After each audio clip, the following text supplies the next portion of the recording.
உலகெங்கிலும் வாழும் தமிழ் நேயர்கள் அனைவருக்கும் எனது அன்பார்ந்த வணக்கம். நான் உங்கள் 5ஆம் தலைமுறை ஜோதிடர் ராம்குமார் ராஜேந்திரன். இன்னைக்கு நாம் பார்க்கக்கூடிய தலைப்பு துலாம் ராசி அன்பர்களுக்கு நடக்கவிருக்கும் ஆவணி மாதத்தின் 3 கிரகங்களுடைய பெயர்ச்சி. இது ஒரு சிறப்பு பலன் அப்படிங்கிறது தெளிவாக பார்க்கலாங்க. ஸோ 17/8/2024 முதல் 16/9/2024 ஆகிய இந்த ஒரு மாத காலகட்டங்கள் இந்த 3 கிரகங்களுடைய அடைவுகள் அப்படிங்கிறது இது ஒரு நல்ல ஒரு ராஜயோக காலமாக இருக்க போதுங்க.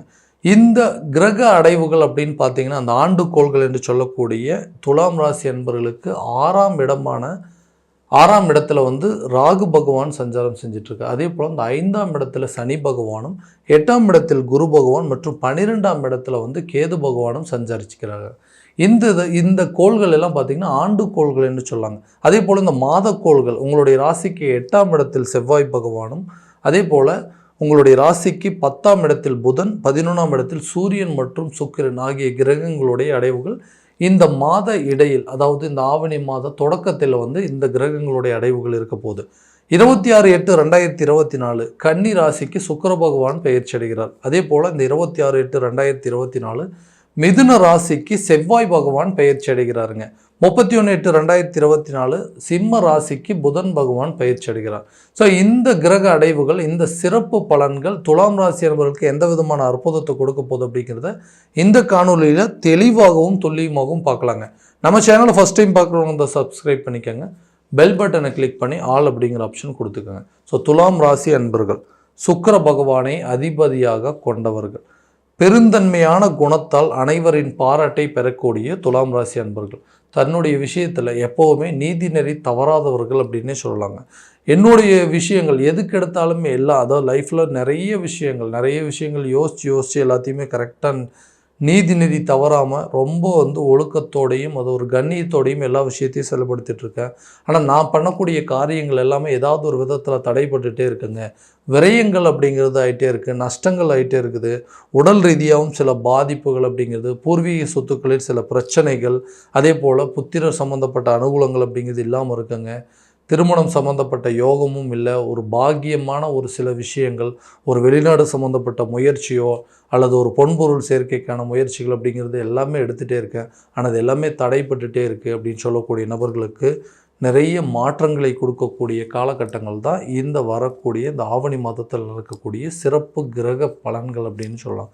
இந்த விஷயங்கள் எந்த விதமான மாற்றத்தை கொடுக்க போகுது அப்படின்னா, இந்த சுக்கிர பகவான், அதாவது உங்களுடைய ராசிக்கு 8 மற்றும் உங்களுடைய ஜென்மஸ்தானத்தினுடைய அதிபதி சிம்ம ராசியில், அதாவது சூரியனோடு இணைந்திருக்கிறாருங்க. அது பார்த்திங்கன்னா ஒரு லாபஸ்தானம் என்று சொல்லக்கூடிய இந்த இடத்துல இருக்கிறதுனால பெரிய பொருளாதார மாற்றத்தை கொடுக்கக்கூடிய ஒரு நிலை அப்படிங்கிறது இருக்குங்க. இது வரைக்கும் தனம் சம்மந்தப்பட்டு இருக்கக்கூடிய தட்டுப்பாடுகள் அப்படிங்கிறது கட்டாயமாக விலகக்கூடிய காலமாக தாங்க இருக்க போகுது. ஏன்னா நிறைய விஷயங்கள், நிறைய பேர்கிட்ட நிறைய உதவிகள் அப்படிங்கிறது எதிர்பார்த்துருப்பீங்க. ஒரு பணம் தேவைகளோ இருக்கட்டுங்க, ஒரு கடன் விஷயமா இருக்கட்டுங்க, நீங்கள் கேட்ட இடத்துல கேட்ட நேரத்தில் உங்களுக்கு கிடைக்கக்கூடிய உதவிகள் அப்படிங்கிறது நிறைய தடைப்பட்டு இருந்தது. அந்த காலகட்டங்களில் உங்களுக்கு நடந்த பிரச்சனைகள் அப்படிங்கிறது இப்போ இருக்கக்கூடிய நேரத்தில் உங்களுக்கு எல்லாமே விலக போகுதுங்க. பொருளாதாரத்தில் இருக்கக்கூடிய பற்றாக்குறை அப்படிங்கிறது, உங்களுடைய நிதிநிலை சம்மந்தப்பட்ட எல்லா பிரச்சனைகளும் தீரக்கூடிய ஒரு தருணமாக இருக்க போதுங்க. அதே போல் நிறைய பயணங்கள் மேற்கொள்வதற்கான சூழல் அப்படிங்கிறது, நிறைய ஃபாரின் போகிறதுக்கான சில சூழலும், வெளிநாடு சம்மந்தப்பட்ட யோகங்கள், ஒரு வேலை விஷயத்துக்காக வெளிநாடு போகிறதோ அல்லது ஒரு தொழில் ரீதியாக ஃபாரின் போகிறதுக்கான சில அமைப்புகள் அப்படிங்கிறதுலாம் இந்த காலகட்டங்களில் அதிகரிக்குங்க. நிறைய விஷயங்கள். அதே போல் இந்த உடல் ரீதியாக இருக்கக்கூடிய பாதிப்புகள் அப்படின்னு சொல்லலாம். அந்த 8ஆம் இடத்தில் இருக்கக்கூடிய குரு பகவான் நிறைய பாதிப்புகள் அப்படிங்கிறது கொடுத்துட்டு இருந்தார். உடல் ரீதியாக நிறைய பாதிப்புங்க. இதனால் என்னென்னா மருத்துவ செலவுகள் அப்படிங்கிறதெல்லாம் கொடுத்துட்டே இருந்தாருங்க.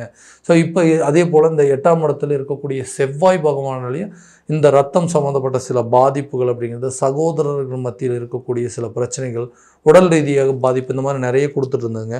இந்த 8இல் இருக்கக்கூடிய செவ்வாய் பகவான் 9ஆம் இடத்திற்கு பயிற்சி அடையும் போகக்கூடிய காலகட்டம், அதாவது இந்த மிதுன ராசிக்கு பயிற்சி அடையும் போது இது ஒரு நல்ல யோகம் அப்படின்னே சொல்லலாங்க.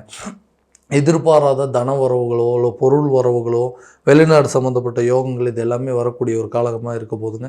அதே போல் இந்த சூரிய பகவானுடைய பார்வை இந்த சனி மேலே படுறதுனால அதுவும் ஒரு விதமான இந்த குடும்பத்தில் தேவையில்லாத சில பாதிப்புகள் அப்படிங்கிறதுங்க, குடும்பத்தில் சில பிரச்சனைகள் உருவாக்கிட்டே இருக்குது. 3ஆம் நபர்களுடைய தலையீடுகள் அப்படிங்கிறது வந்ததுனால குடும்பத்தில் தேவையில்லாத சில குழப்பங்கள் அப்படிங்கிறது வந்துகிட்டே இருக்குங்க. இந்த நிலையெல்லாம் மாறாதா, எங்களுக்கு வரக்கூடிய இந்த பண வரவுகள் அப்படி கேட்ட இடத்துல எனக்கு வந்து ஒரு உதவி அப்படிங்கிறது கரெக்டான நேரத்தில் கிடைக்கலைங்க. உடல் ரீதியாகவும் மன ரீதியாகவும் சில பாதிப்புகள் அப்படிங்கிறது உருவாயிட்டிருக்கு. இந்த நிலையெல்லாம் டோட்டலாக மாறும் அப்படின்னு கேட்டிங்கன்னா, கட்டாயமாக இந்த 10ஆம் இடத்தில் இருக்கக்கூடிய புதன் பகவான் உங்களுடைய அதாவது 11ஆம் இடத்திற்கு வராருங்க. இந்த இடம் அதாவது சிம்ம ராசியில் புதன் பகவான் மறைவு ஸ்தானம் அப்படின்னு சொல்லுவாங்க.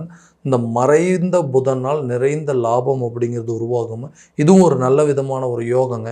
5ஆம் இடத்தில் இருக்கக்கூடிய சனி பகவானால் இந்த பூர்வீக சொத்துக்களில் இருக்கக்கூடிய பிரச்சனைகள் அப்படிங்கிறது விலகும். அதே நேரத்தில் புத்திரர் சம்பந்தப்பட்ட சில அனுகூலங்கள் அப்படிங்கிறது கட்டாயமாக உருவாக்கக்கூடிய காலகட்டமாக இருக்க போதுங்க. தொழில் ரீதி அதாவது இந்த பாக்கியஸ்தானத்தில் வந்துட்டு வரக்கூடிய இந்த செவ்வாய் பகவானால் தொழிலில் எதிர்பார்த்த அளவுக்கு நல்ல ஒரு லாபம் அப்படிங்கிறது கிடைக்குங்க. நிறைய விஷயங்கள் முயற்சி பண்ணுறேன், தொழில் பண்ணிகிட்டே தாங்க இருக்கிறோம், ஆனால் அந்த தொழிலில் வந்து பெரிய இம்ப்ரூவ்மெண்ட்டே இல்லை, ஏதோ எல்லாரும் பண்ணுறாங்க நானும் பண்ணிகிட்ருக்கேன், அந்த மாதிரி தான் இருக்குங்க, லாபமே இல்லாமல் இருக்குங்க அப்படின்னு சொல்லக்கூடியவங்களுக்கு இந்த தொழிலில் வந்து புதிய கிளையை ஓப்பன் பண்ணுறதுக்கான ஒரு வாய்ப்பு அப்படிங்கிறது. ஆல்ரெடி ஒரு பிஸ்னஸ் பண்ணிகிட்ருக்கீங்க, புதுசாக ஒரு பிரான்ச் ஓப்பன் பண்ணணும் அப்படின்னு நினைக்கிறேங்க, அந்த மாதிரி ஒரு விஷயங்கள் இல்லை, அது புதுசாக வந்து ஒரு ஸ்டாஃபை வந்து அப்பாயின்மெண்ட் பண்ணி அவங்கள வந்து அந்த பிரான்ச்சை வந்து ஹேண்டில் பண்ணிக்கணும்னு நினைக்கிறேன் அப்படின்னு சொல்லக்கூடியவங்களுக்கு இந்த புதிய கிளையை தொடங்குவதற்கான சில சூழல் அப்படிங்கிறது உருவாகுங்க.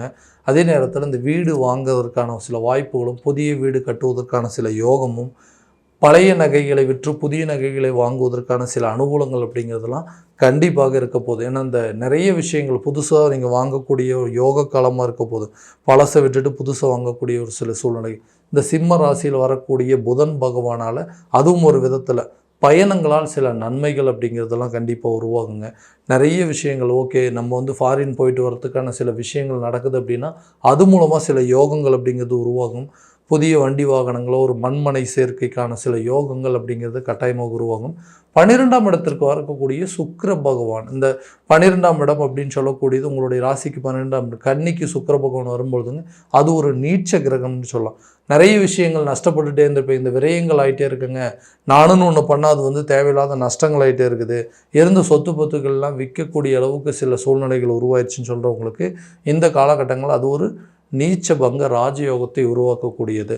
இழந்த பொருட்களை அதாவது இழந்த சொத்துக்களை மீட்டெடுப்பதற்கான சில அதாவது ஒரு காரணத்தை உருவாக்கக்கூடிய ஒரு நிலை அப்படிங்கிறது இருக்குங்க. ஏன்னா நிறைய விற்றுருப்பீங்க, நிறைய விஷயங்கள் அதாவது உங்கள்கிட்ட இருந்த பைக்கோ ஒரு காரோ விற்றுட்டீங்க, இல்லை பழைய வீடு ஒன்று இருந்தது அதை வந்து விற்றுட்டேங்க, ஒரு இடம் இருந்தது அதை விற்றுட்டேன், ஸோ அதெல்லாம் இப்போ வந்து வாங்க முடியுமா, அதெல்லாம் மறுபடியும் கிடைக்குமா அப்படின்னா அதற்குண்டானபடி சில முயற்சிகள் எடுக்கலாம். புதிய வண்டி வாங்கிறதுக்கோ இல்லை வந்து ஒரு இடம் இருக்குங்க அந்த இடத்த வாங்கிறதுக்கு இந்த மாதிரி காலகட்டங்களில் உங்களுக்கு அதுக்குண்டான அனுகூலங்கள் அப்படிங்கிறது கொடுக்குங்க.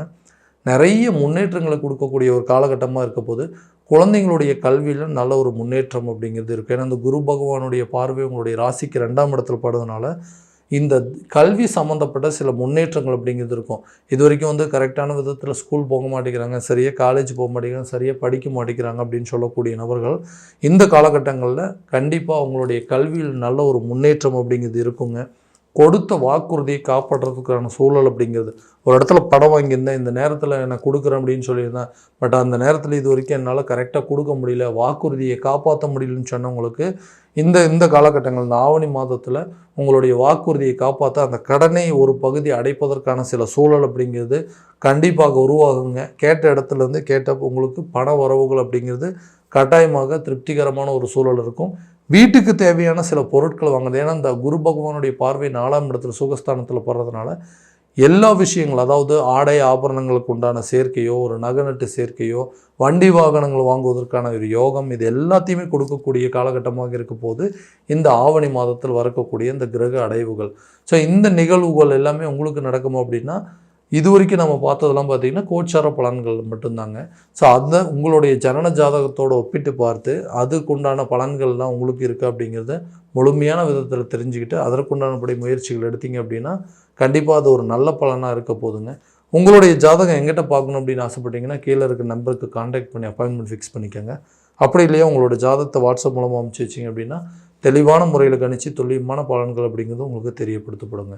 மீண்டும் அடுத்த காணொலியில் உங்களை சந்திக்கும் முறை உங்களிடமிருந்து விடைபெறுவது உங்கள் ராம்குமார் ராஜேந்திரன்.